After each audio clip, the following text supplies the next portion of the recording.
حضرت مصعب بن عمیر رضی اللہ تعالیٰ عنہ کا واقعہ پڑھا تو دل کی کیفیت عجیب ہو گئی.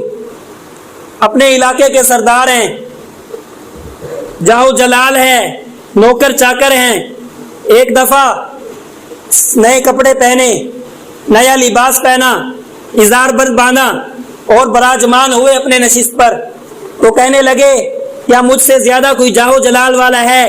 کیا دنیا کے اندر مجھ سے زیادہ کوئی خوبصورت ہے؟ ان کے نوکر چاکروں میں سے ایک نے کہا ہاں میں ایک شخص کو جانتا ہوں, وہ اتنا امیر تو نہیں ہے لیکن دنیا اس کے قدموں پر اپنی جان کو قربان کرنا سعادت سمجھتی ہے.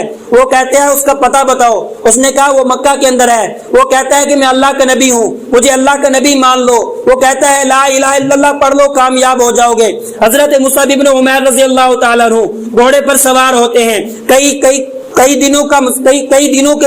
دنوں کی مسافت طے کر کے جب حضور اکرم صلی اللہ علیہ وسلم کی دربار میں پہنچتے ہیں, میرے آقا علیہ الصلوۃ والسلام اپنی خوبصورت آواز کے اندر, وہ ایسی آواز جس آواز کو سننے کے لیے فرشتے بھی زمین پر اترا کرتے تھے, جس آواز کو سننے کے لیے یہ فلک اور زمین بھی تھم جایا کرتے تھے, ایسی آواز میں میرے اور آپ کے نبی حضرت محمد الرسول اللہ صلی اللہ علیہ وسلم تلاوت فرما رہے ہیں, جس آواز کو سننے کے لیے رات کو ابو جہل ابو لہب بھی چھپ چھپ کر میرے آقا مدنی صلی اللہ علیہ وسلم کی تلاوت سنا کرتے تھے.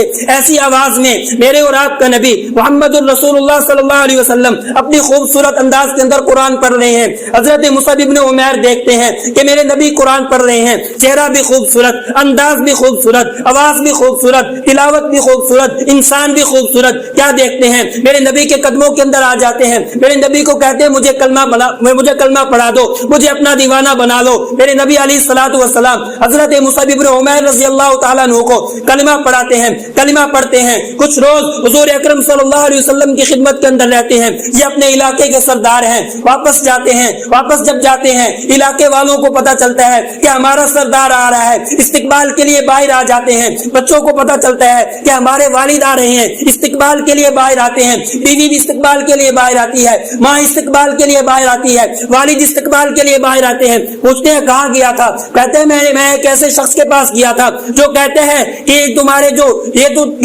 تمہارا باطل دین ہے اس کو چھوڑو گے تب اللہ تبارک و تعالیٰ تمہیں یا کامیاب کرے گا. تم اپنے معبودوں کو چھوڑو, تم ایک اللہ کے در پر آ جاؤ. مجھے اس کی باتوں نے بڑا مسحور کیا, مجھے ان کی باتوں میں بڑا لطف آیا, مجھے انہوں نے اپنا دیوانہ بنا لیا. میں نے ان کا کلمہ پڑھ لیا. سارے مخالف ہو گئے, رشتہ دار مخالف ہو گئے, علاقے والے مخالف ہو گئے, ماں تک مخالف ہوگی, باپ تک مخالف ہوگی. ماں نے کہا, باپ نے کہا چل شاباش ہمارے گھر سے نکل جا, تیری ہمیں کوئی